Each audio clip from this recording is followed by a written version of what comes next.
जय हिंद, नमस्कार मेरे प्यारे सभी भाइयों को। आप सभी प्यारे भाइयों का फिर से एक बार स्वागत है आपके अपने YouTube चैनल पर।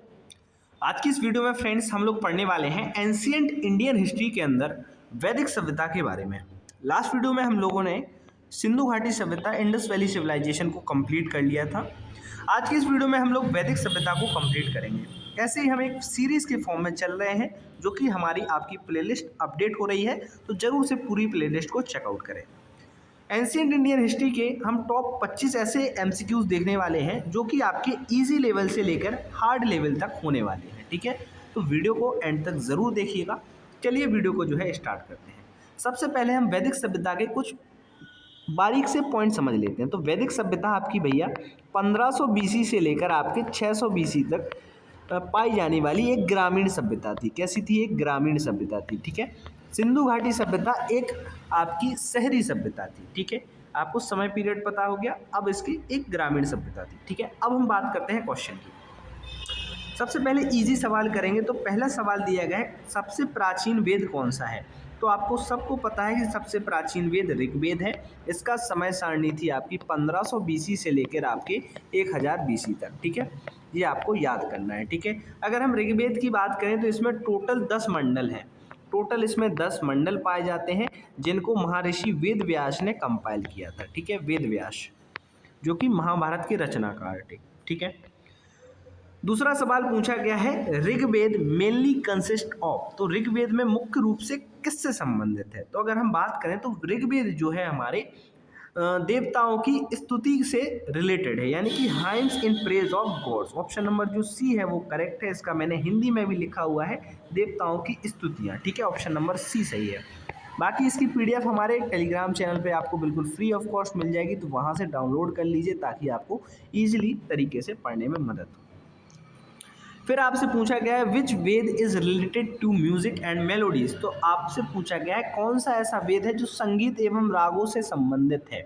तो जो आपका साम वेद है, ऑप्शन नंबर बी, ये हमारे संगीत से रिलेटेड है और इसको भारतीय संगीत का जनक या कि फादर भी माना जाता है। ठीक है, इसमें टोटल 7 म्यूजिक रूल हैं, जिसको हम जानते हैं सा रे गा मा पा धा नी सा। ठीक है, इसमें टोटल 7 है। ठीक है, और इसका उपवेद की अगर हम बात करें तो इसका उपवेद होता है गंधर्व वेद। ठीक है, क्या होता है आपको? गंधर्व वेद आपका इसका उपवेद होता है। ठीक है, चलिए इतना क्लियर हुआ क्या?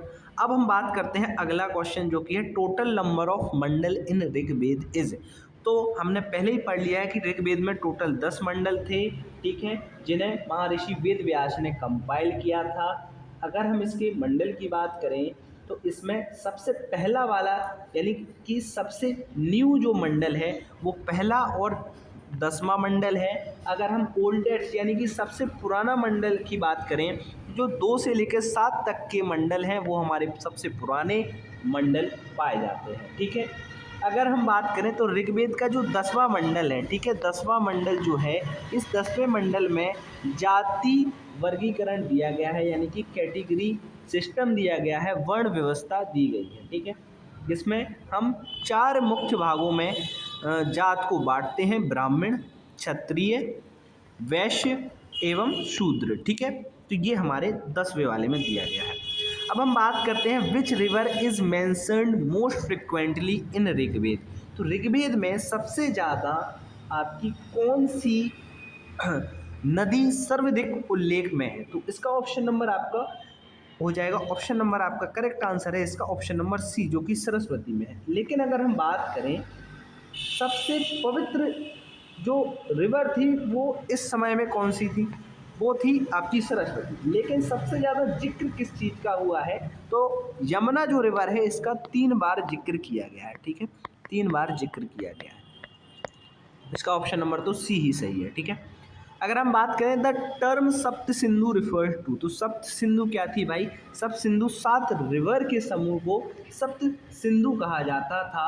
और यहाँ आर्यन की उत्पत्ति भी बताई गई थी कि वो लोग सप्त सिंधु प्रदेश के रहने वाले थे। ठीक है ना फ्रेंड्स, ये आपको पता ही होगा। ठीक है, सप्त सिंधु में कुछ रिवर आती थी, जैसे कि आपकी इंडस हो गई, वितासा हो गई, बिपाशा हो गई, पोर्शनी हो गई, बाकी आपकी अक्षनी हो गई, सरस्वती हो गई और शतुद्री हो गई। ठीक है, तो ऐसी ये 7 रिवर थी। ठीक है, नॉइस को इग्नोर मारिएगा। चलिए वीडियो को आगे बढ़ाते हैं। तो फिर आपसे पूछा गया है what who was the most important God of early Vedic period.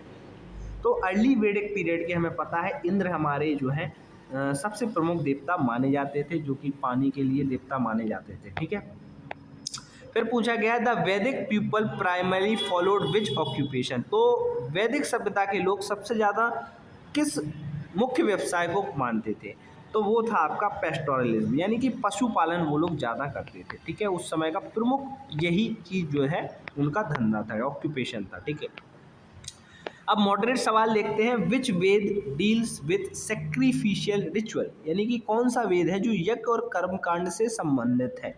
तो आपको पता है यजुर्वेद जो है आपका इस चीज़ से संबंधित है। यजुर्वेद की अगर हम जो है बात करें तो यजुर्वेद में ये यज्ञ शब्द से यजु या फिर यजना शब्द से मिलके बना हुआ है। ठीक है, इसमें हम जो है रिलीजियस वर्क के वेद के यज्ञ के बारे में बात करते हैं। ठीक है, अब हम बात करते हैं नेक्स्ट क्वेश्चन, जो कि अथर्ववेद मेनली डील्स विद, यानी कि अथर्ववेद में हम सबसे ज़्यादा क्या पढ़ते हैं भाई। अथर्ववेद में हम देखो मैजिक के बारे में पढ़ते हैं, चार्म और डिसीजेस रोगों के बारे में पढ़ते हैं, यानी कि जादू टोना हो गया, रोग हो गया, मंत्र हो गया, काला जादू हो गया, हिप्नोटिज्म हो गया। ठीक है, इन सब के बारे में हम लोग अथर्ववेद में पढ़ते हैं। अब हम बात करते हैं द फेमस गायत्री मंत्र इज मेंशन्ड इन। तो गायत्री मंत्र कौन से वेद में है, तो भाई आपको पता है ऋग्वेद में गायत्री मंत्र का दिया गया है, और ऋग्वेद का जो तीसरा मंडल है, तीसरे मंडल में आपकी गायत्री मंत्र के बारे में दिया गया है। ठीक है, फिर आपसे पूछा गया है प्रारंभिक वैदिक काल में कौन सी सभा थी। तो हमने पहली वीडियो में भी डिस्कस किया था, ऋग्वेद में सभा और समिति दो चीज़ें हुआ करती थी, जो कि आपकी मैंने पहली वीडियो में भी डिस्कस किया हुआ था।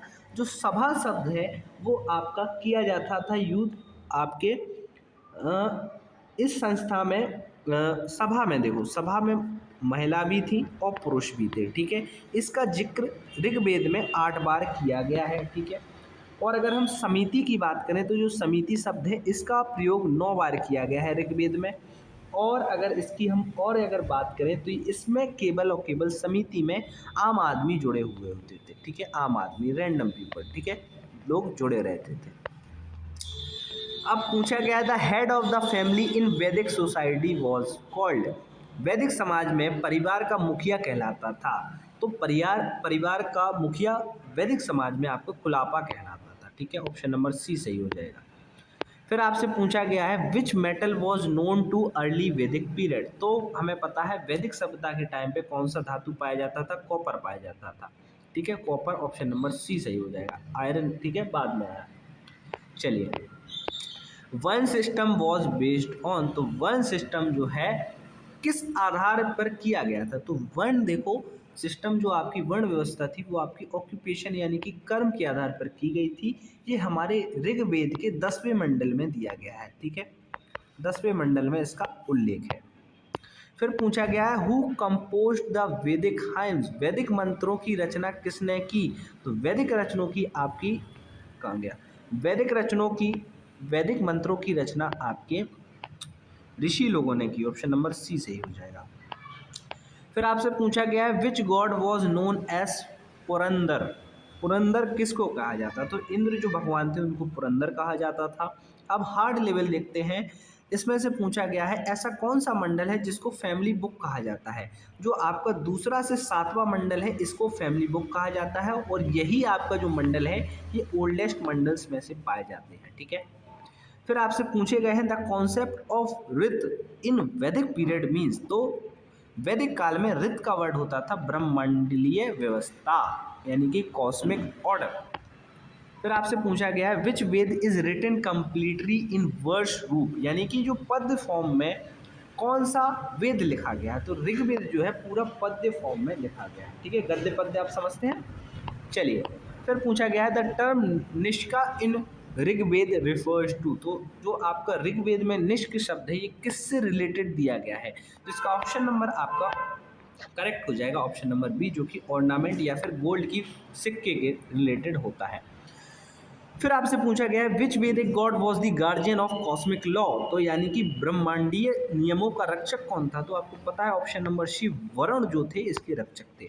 फिर आपसे पूछा गया बैटल ऑफ 10 किंग, दसर्जन युद्ध इज मेंशन्ड इन, तो ये कौन से वेद में लिखा गया है, ये लिखा गया है आपके ऋग्वेद में। ऑप्शन नंबर जो है आपका डी इसका करेक्ट हो जाएगा।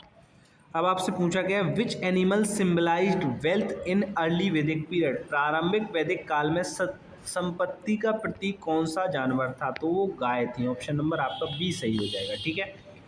फिर आपसे पूछा गया है which river is completely absent in Rigveda, तो ऐसी कौन सी रिवर थी जिसका ऋग्वेद में उल्लेख नहीं दिया गया है, तो जो गंगा थी इसका उल्लेख उस रिवर में नहीं दिया गया है, उस ऋग्वेद में नहीं दिया गया है। तो आज की इस वीडियो में हमने 25 MCQs देखे जो कि वन लीनियर फॉर्म में थे और इनको हमने अच्छे से समझा, इनकी बिहाइंड दी हिस्ट्री को भी समझा, है ना।